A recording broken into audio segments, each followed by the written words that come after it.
I think you would probably get a different perspective from some of the younger guys, because their experience is so different than my experience.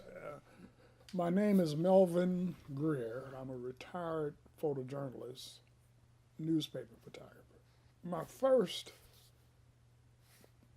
method of taking pictures, uh, my dad bought me a little kit that had like a little camera in it with 2 rolls of film and I think like maybe 6 flash bulbs. It was the kind of thing that you would see in a drugstore in those days. But I didn't start getting serious with it until I went into the Air Force and decided when I came back that I wanted to learn how to process the film myself. So when my time in the military was up, which was in 1965, I came back here to Cincinnati and I wanted to work in photography.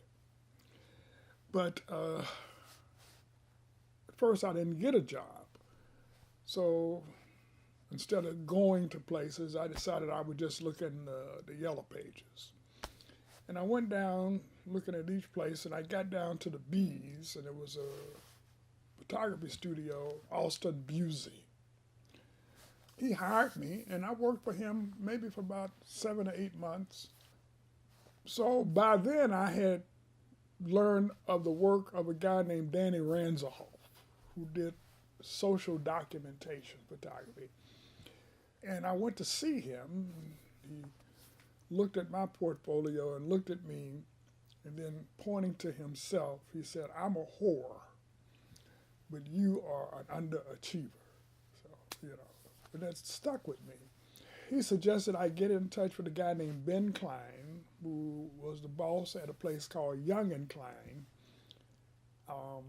lithographers. So I went to work there and, kept at my photography. And after about 8 years, my wife Brenda had finished with her studies up to that point. So I said to her, I want to quit my job. She said, okay. And I quit. I had started working on we did a magazine, and I had met some people through that. And one day I was on the corner getting ready to go shoot some headshots or something like that. And a friend of mine drove up and said, there's an opening at the Post, you ought to go apply. And I applied, and a guy named Jack Clumpy hired me. And I wound up working there for 33 years. So that's the real short version. It's so unfortunate now, man, that young people don't get to experience what I experienced. Our building, when I started at the Post in December of '74, our offices were located at 800 Broadway. And the building is still there. It was designed for a newspaper. At that time, it was the Time Star building. And it's got little touches that you can see. It was for a newspaper. If you go around to the side on the A Street side, about halfway down the block, there's a doorway.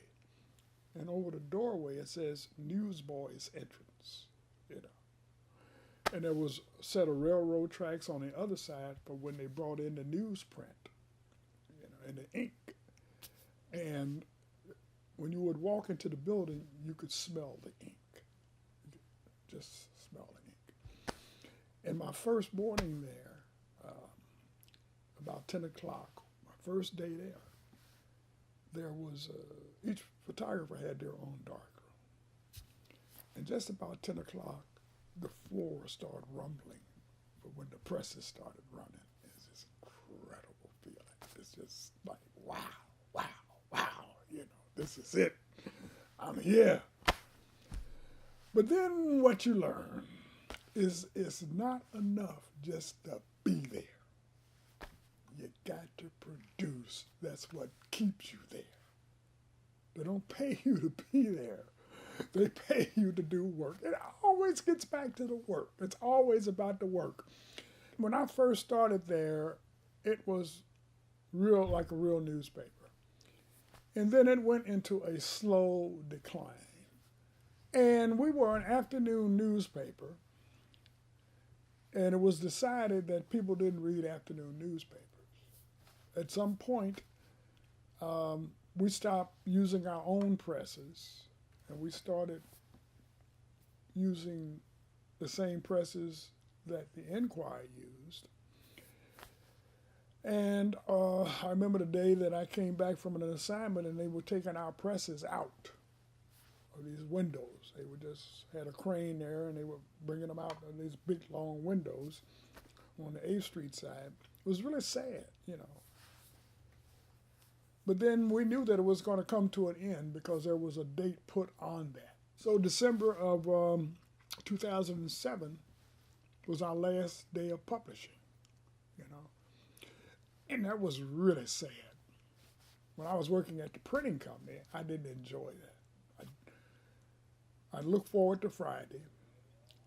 Saturday was great, but then Sunday, I would start dreading going back to work. And that was just miserable, you know. When I went to work at the newspaper, it wasn't like that. Because the work was so interesting. From day to day, you never knew what you were going to do.